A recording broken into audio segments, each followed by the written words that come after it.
Thelma. Yeah. Thelma. Yo, my nigga. Hey, yeah, relax. I beg, relax, Jimmy. Relax. Elom this. Please, it's a class, okay? It's a class. Elom.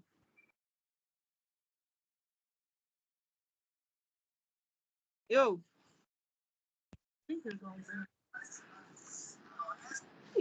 Thelma. Yes. Oh, you do attest me now, so say I will see that something are you, Bob. Relax, eh. Relax, oh. Me when talk say I go text you, so that they give me pressure, yo. Why? You want chop the pussy for the phone talk? You want chop pussy for the phone talk? Hey, when wow that. When you wow that.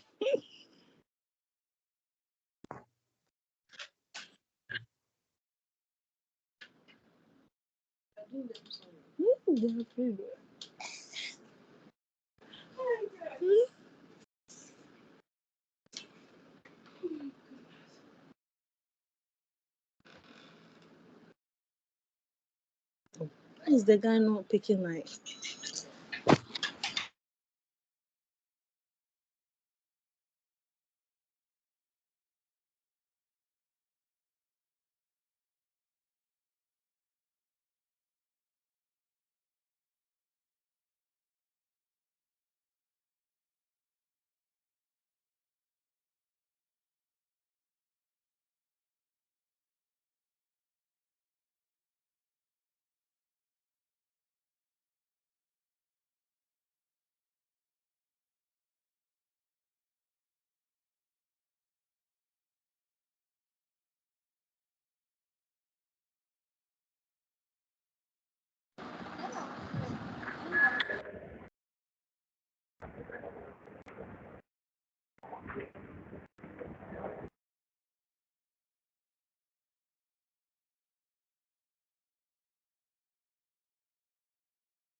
Hello, please, with the definition, can you please go back so that we can write it? Because I couldn't finish with the writing. Please. Yeah, hello. Can you hear me now? Yes, sir. All right. It looks like I was muted before now. Okay. Yeah, so I'm going to go back to the first slide. Okay. Just give me a few seconds to set some things right. A few seconds so that I look at the settings again. Okay.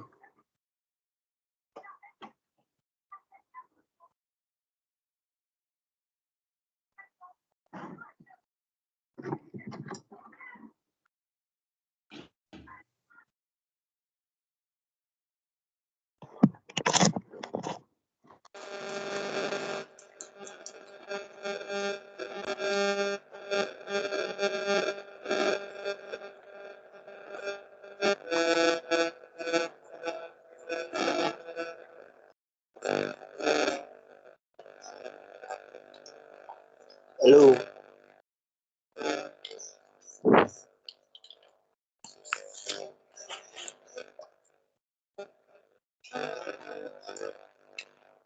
Hello.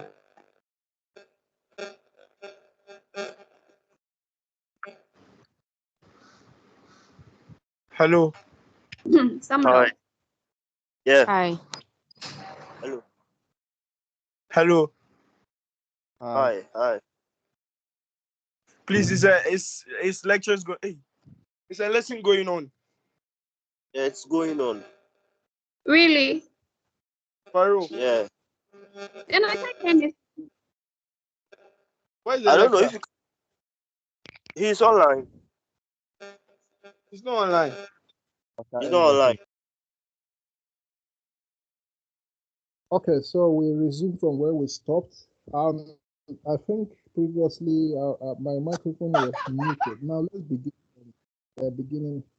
Mute your mics, otherwise I'll disable your mic. So I'm wondering whether Group 5 was at HUB last week. Last week Saturday.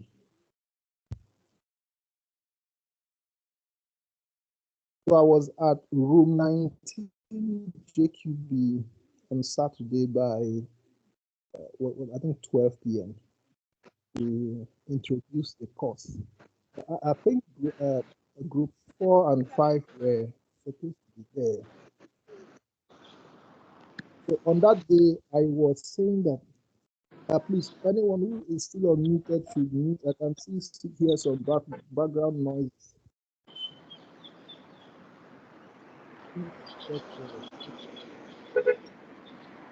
That your phone is still on, so I'm disabling it. I see any other mic.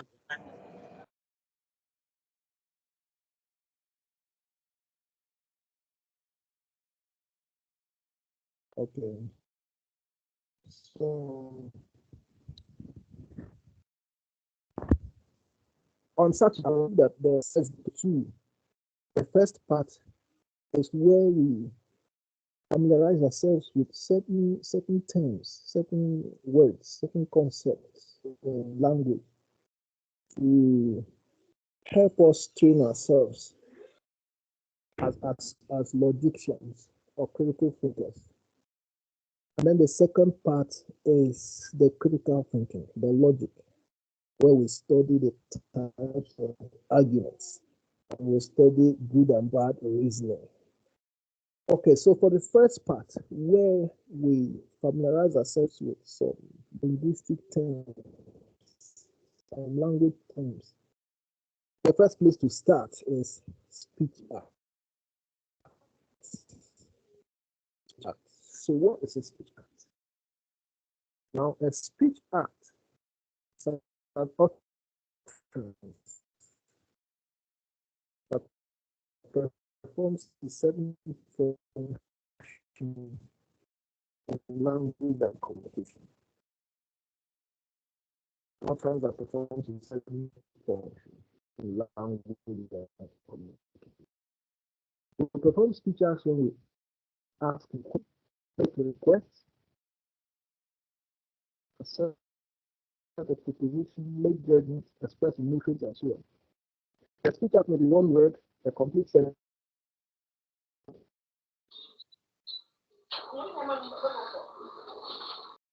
to an incomplete one. So what it is saying is that a speech act is basically utterance that comes out of your mouth. When you say anything at all, it's a speech act. The question is what type is it?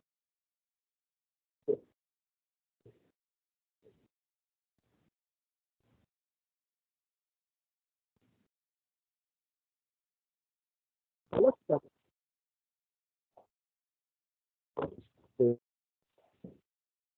interrogative sentences is to solicit or require information from someone. So the purpose of questions or interrogatives is to solicit information. You are asking for it. When you utter a question, you are soliciting information. Interrogative sentences cannot be true or false. A question cannot be true or false. You can't say when someone asks a question, the question is true or the question is false. That doesn't apply. Okay, examples of interrogatives. Do you have the keys to the door? How are you doing this morning? What is your name?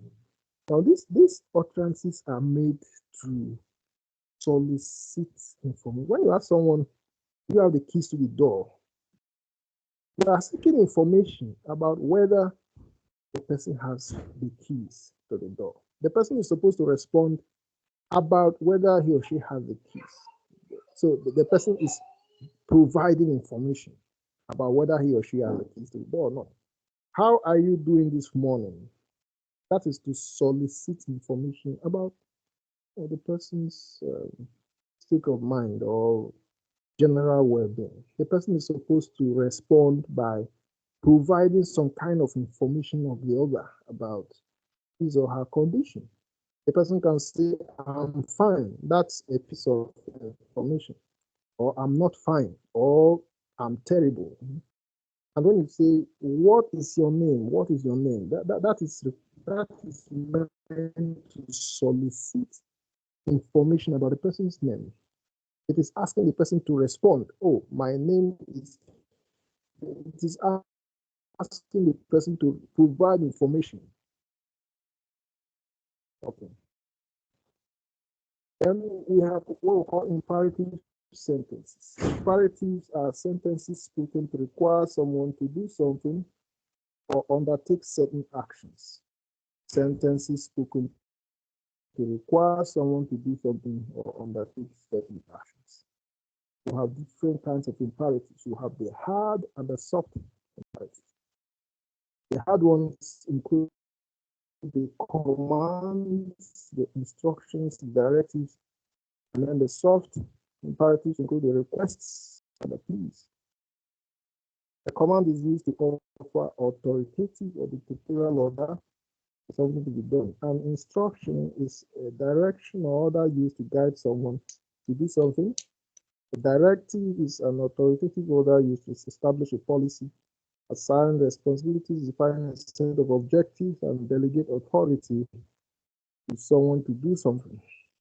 A request is an act of asking politely or formally for something to be done.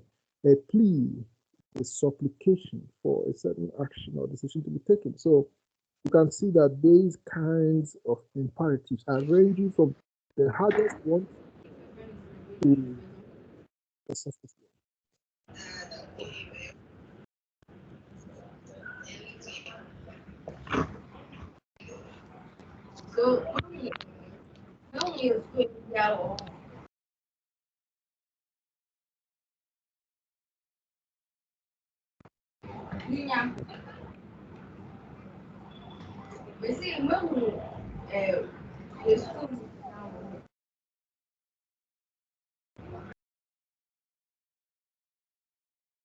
So Letitia Yeah, I'm disabling your microphone.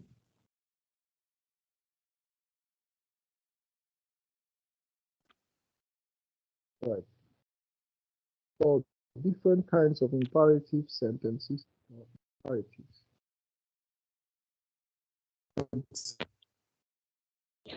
Examples of the desk by tomorrow. Please water the plants. Drive to the junction and turn right. Do not turn over the next page until you are told to do so. Okay, this mic is still on.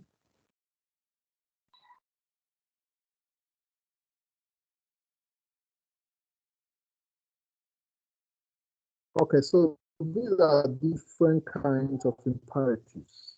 They are spoken for something to be done.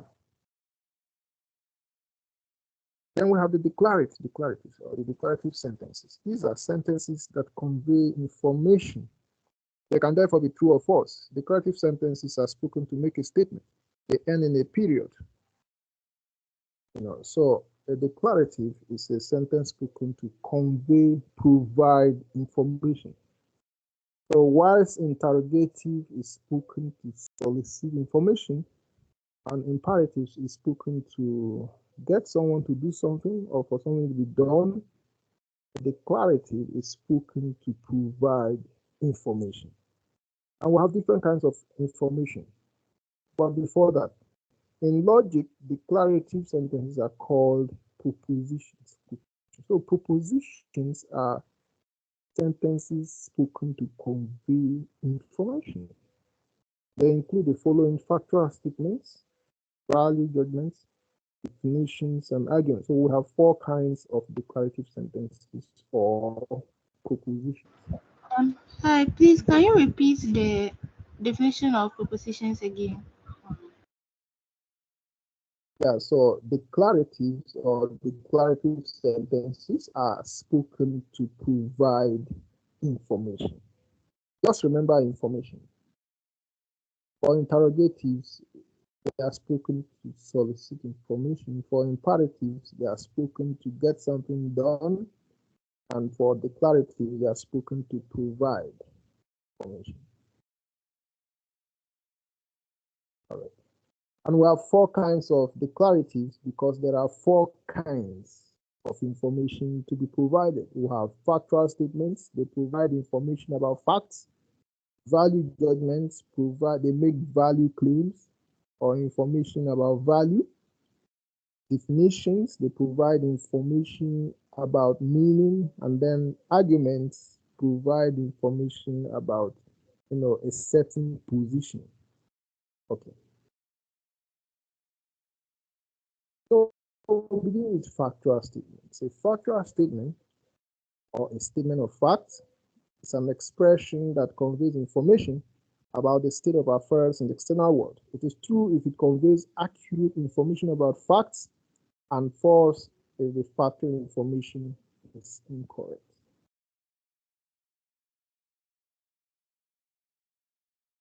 Excuse me for a few seconds.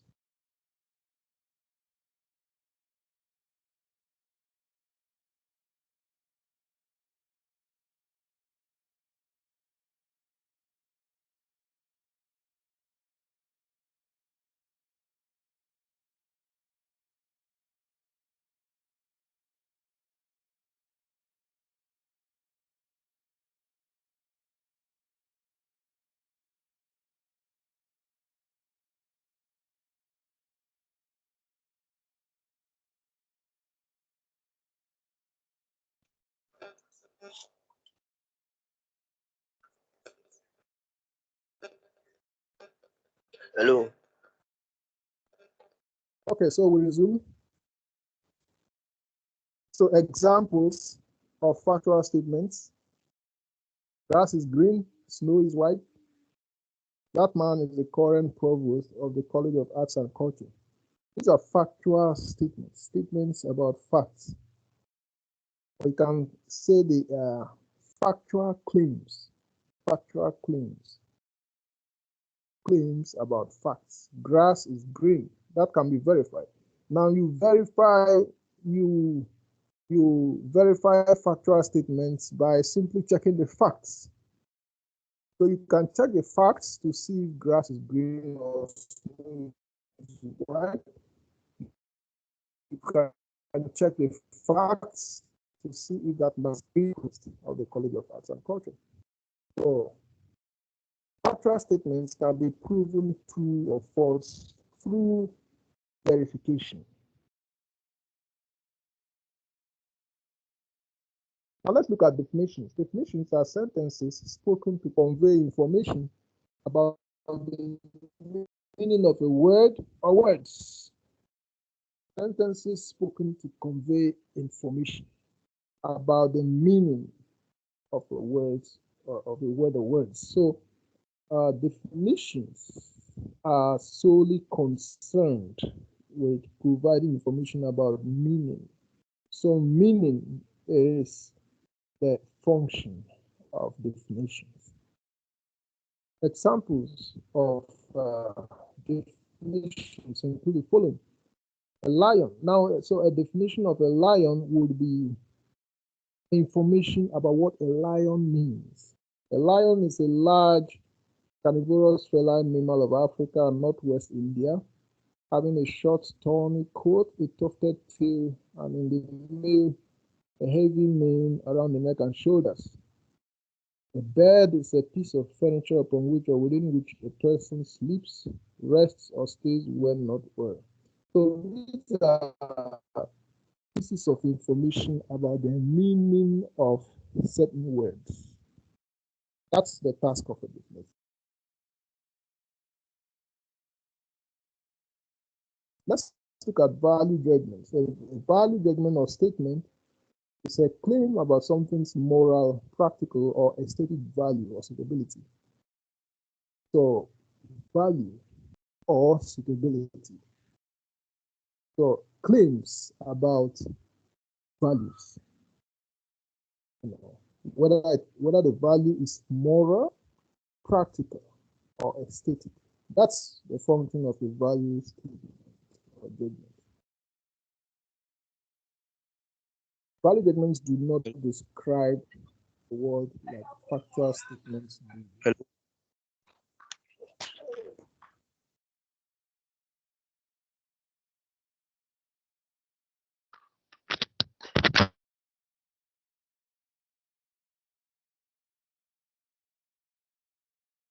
Okay, value judgments do not describe the world like factual statements do. Rather, value judgments prescribe certain attitudes and behaviors toward the world. We are concerned with prescribing how the world ought to be, rather than describing how the world actually is. Now, I want you to go through this slide very carefully a number of times so that you understand perfectly what a value judgment is. I will give you 2 minutes to familiarize yourself with this slide.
Okay, we continue.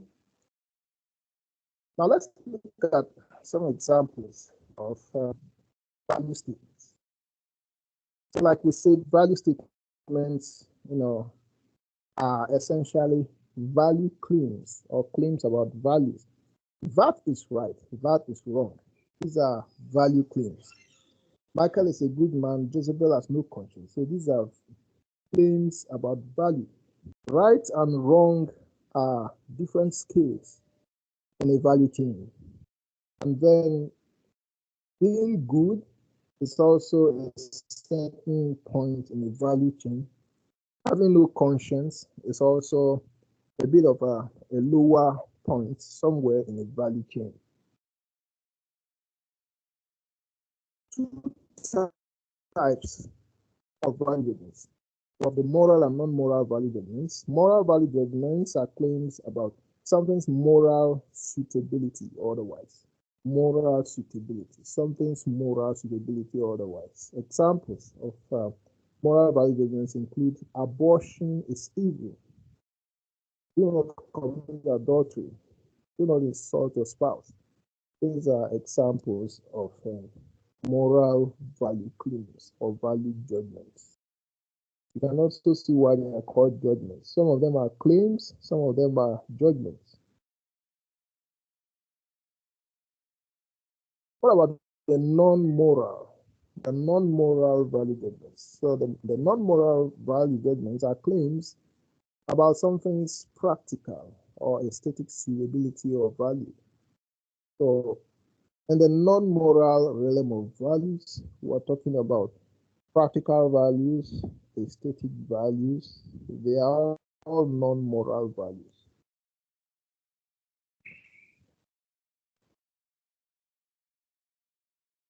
So examples. Ofori is an excellent student. Excellence is a practical value. That shirt is too tight on you. So being too tight is also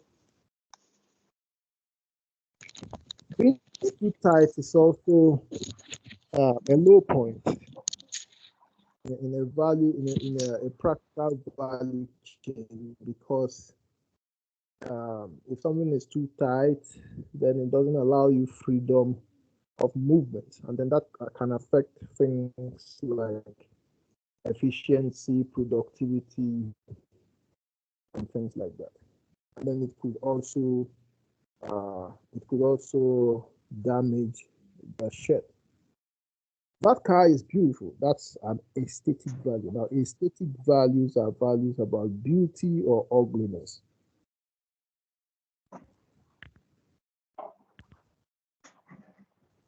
Now let's look at emotive expressions. Emotive expressions. Emotive expressions are sentences that express feelings. Emotive expressions that show strong feeling. So emotive expressions that show strong feeling may often end in exclamation mark. But this is not always the case. So emotive expressions are sentences that express feelings. Some of the feelings are so strong that the sentences end in exclamation mark, but it is not necessary. Not all expressions of feeling are so strong that they end in exclamation mark. All right, so let's see some examples of emotive expressions. I love that guy. I hate how she dresses. We hope you win a tournament. Hallelujah. Now, love, a feeling. Hate is a feeling. Hope is a feeling. Hallelujah is also a feeling or state of mind. Then what about sentence fragments? Sentence fragments are incomplete sentences lacking either noun or verb. Sometimes sentence fragments act as signposts to show direction or to advertise a product. Now, sentence fragments are incomplete sentences that lack either noun or verb. They are sometimes used for advertisements. Examples: Desmond for Parliament, Desmond for Parliament, or Baumia for president. Then yam with sauce, yam with sauce. You can see that somewhere on a signpost. Or your dream house, your dream house. So these are incomplete sentences. Now let's do a little exercise. Rewrite the following emotive expressions as value judgments. Rewrite the following emotive expressions as value judgments. What a beautiful lady. What a beautiful lady. Who can convert that to a value judgment? What a beautiful lady. You can rewrite it as a value statement or value judgment. The lady is beautiful. Value claim. The lady is beautiful. Then answer the second question. How kind he is. How kind he is. Value judgment. Yes. How kind he is. He is kind. Good. What an extremely delightful journey. What an extremely delightful journey. The journey was extremely delightful. Okay, that's good. Let's go to the next exercise. Rewrite the imperative sentences below as interrogative sentences. So convert from imperatives to interrogatives. So imperative, shut your mouth up. Convert to interrogative. Will you shut your mouth up? All right, speak loudly. Speak loudly. There. Convert Can to you speak interrogative. loudly? Can you speak loudly? Okay, will you speak loudly or can you speak loudly? Okay, Will you get up please. and read your books? Okay, good. Why don't they make it voice So let's- chat instead of Zoom or this one? So the Anita, next exercise, what do you think? Why rewrite. don't they make it voice call, voice chat Can you instead forget of Zoom or this one? That would be more better.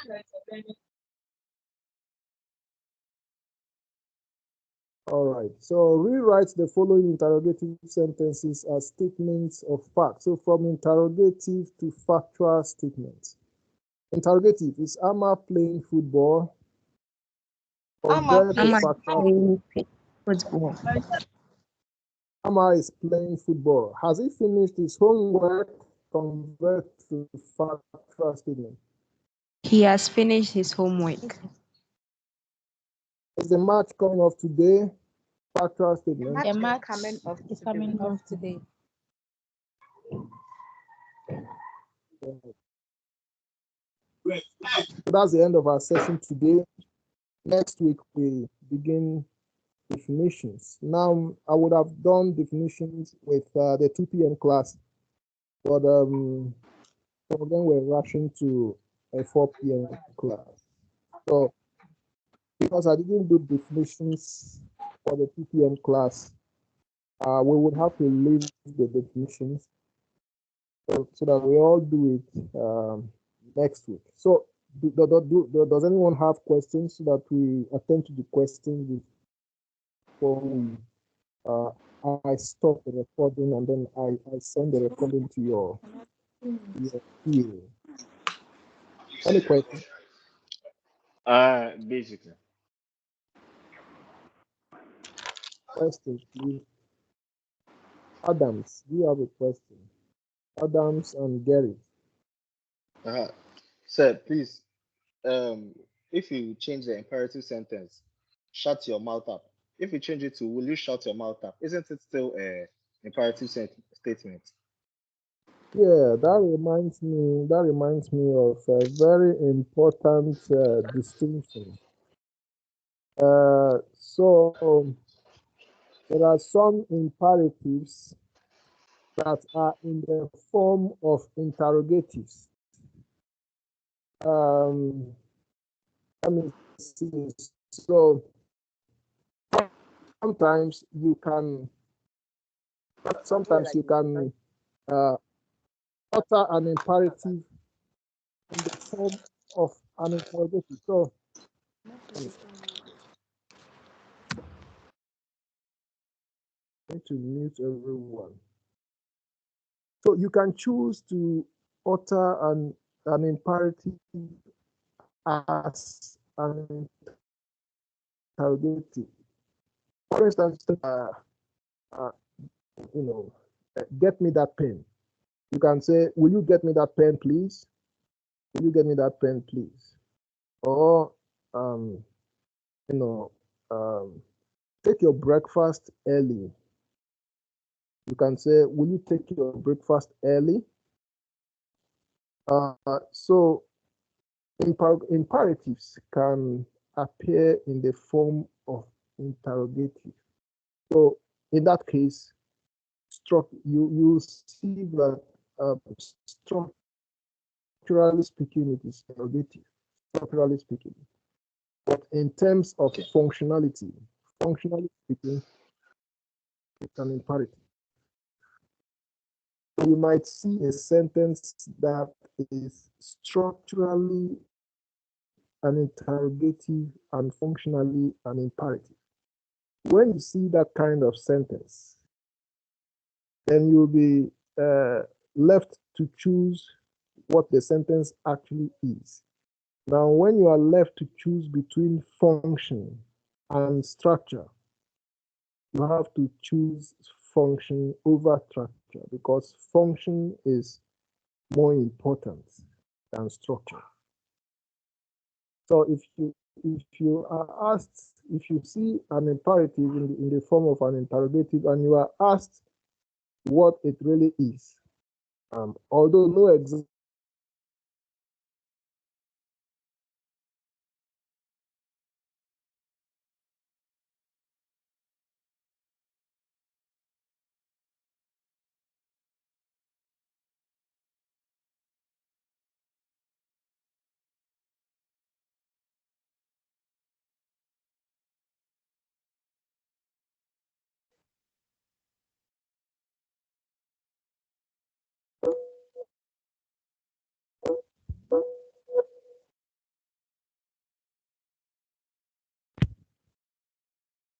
Okay, so we're saying that the function is more important than the structure.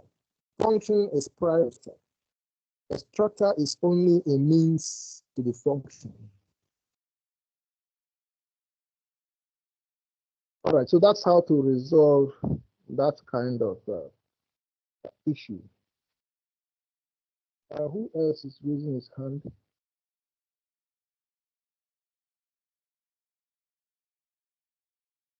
So, Elvis, have you asked your question? Good evening.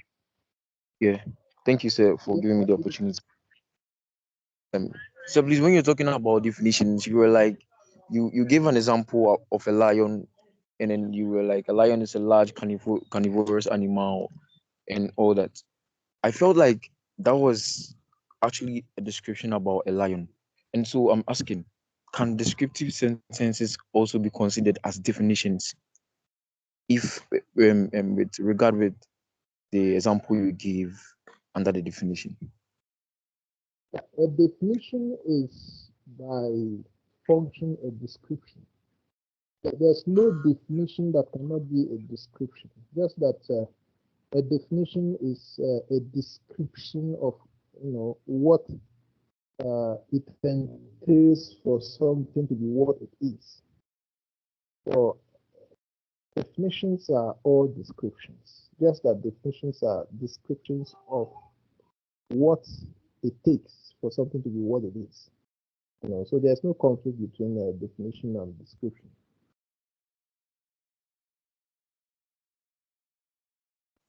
Okay, thank you, sir. Yeah, what about Gerrit? Gerrit's hand has been raised. Gerrit, do you have a question? Yeah, I was the one that asked the first question.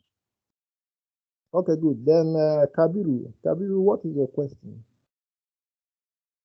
Sir, please, you were talking about the imperative and the interrogative. We see the function. You said we should choose the function over the statement. And sometimes the function, how do you know if it functions as the imperative or the interrogative? Yeah, you know by placing yourself in the shoes of whoever the statement is directed at. what the statement is requiring the person to do. That's when you know the function. So if I say, will you open the door? Then you place yourself in the shoes of the person I'm talking to. What is she required to do? What is required to do is what the function of the statement is.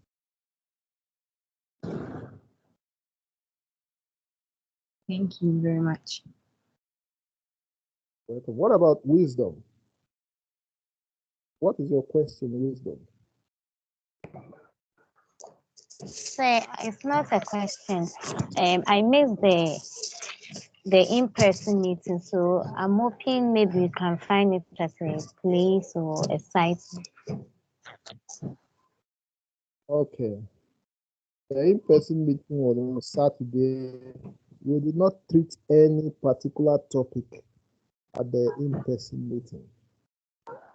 You have not really missed anything. So if you are regular for all our meetings from this week to the last week, then you get it all. Okay, please. Thank you. Elizabeth. Yes, please. Elizabeth.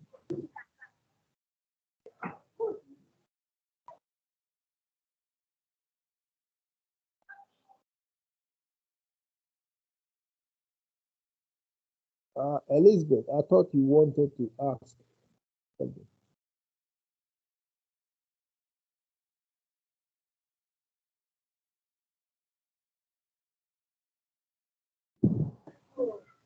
No, please, I'm fine with the topic for today. Because I wanted to know whether they learned something the other time. Yeah, so the link we are using is what we'll be using.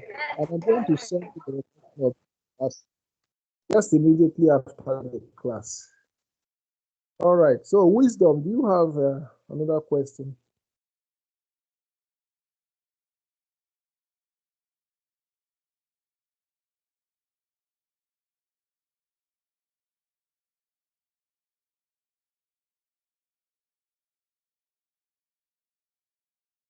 What about Adams?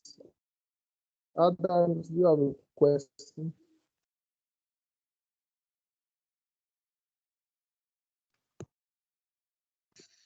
Hello, sir. Yeah. Hello, sir.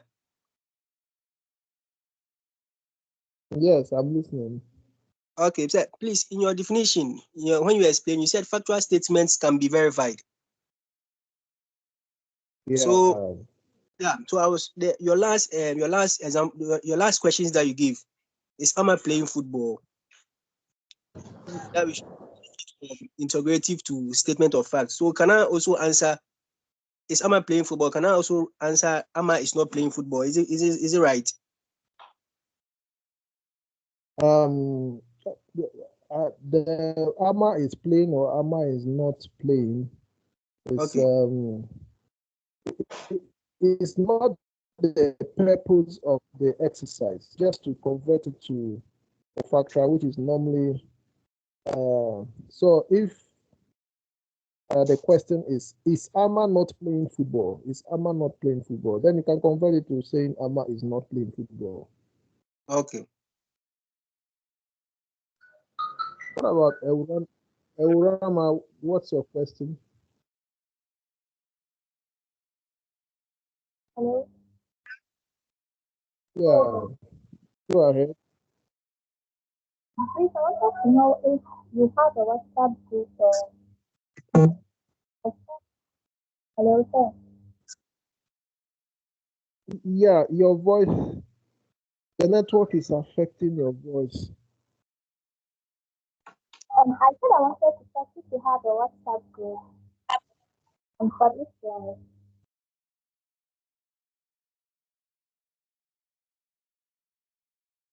Hello.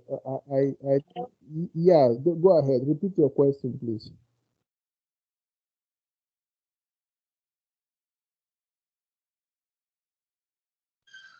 Please repeat it, Eurama.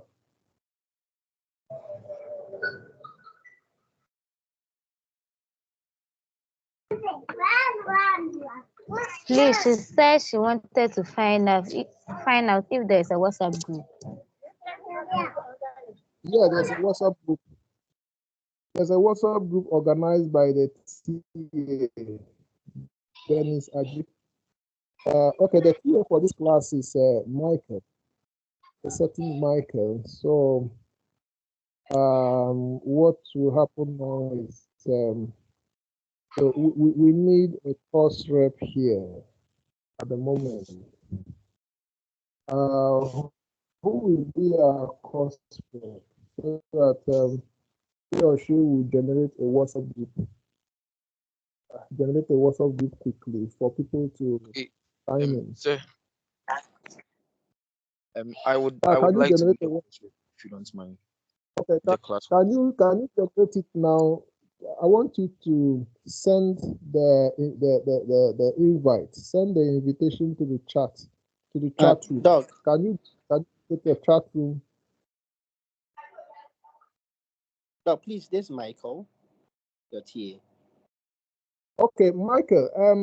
Yeah. So yeah. So Michael, we're actually expecting the WhatsApp group from you. Can you avail it to them? Yes, please. The WhatsApp group, we've already created the WhatsApp group, and the links are on Sakai. Okay. Okay.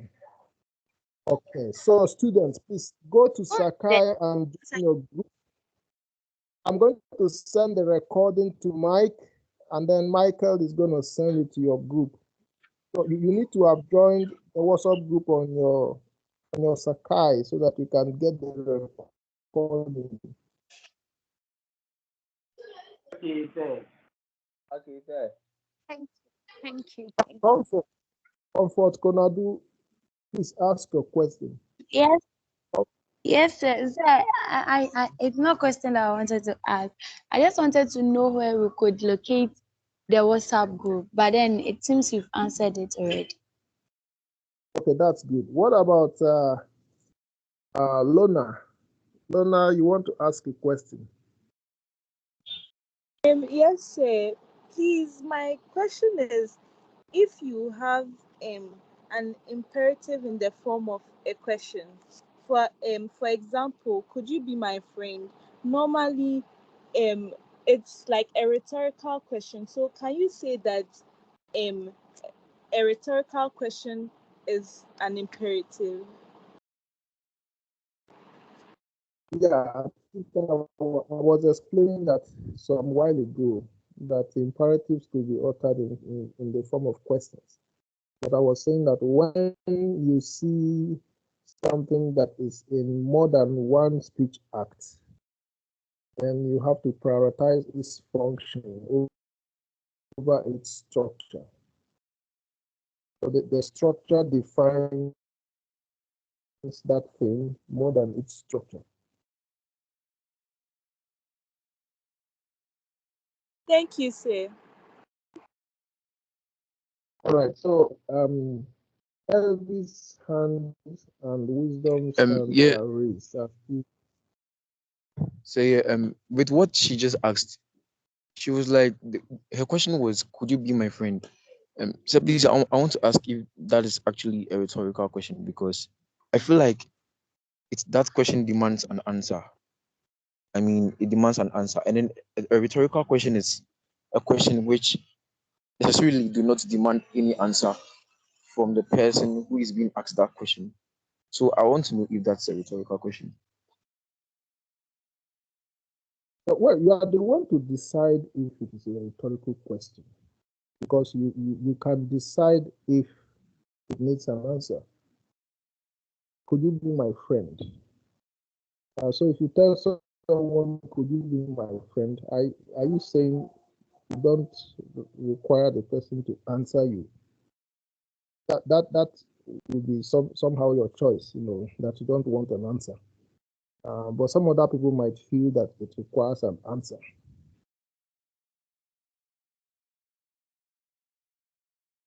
Okay, all right. Thank you. Thank you so much. Wisdom, do you still have a question?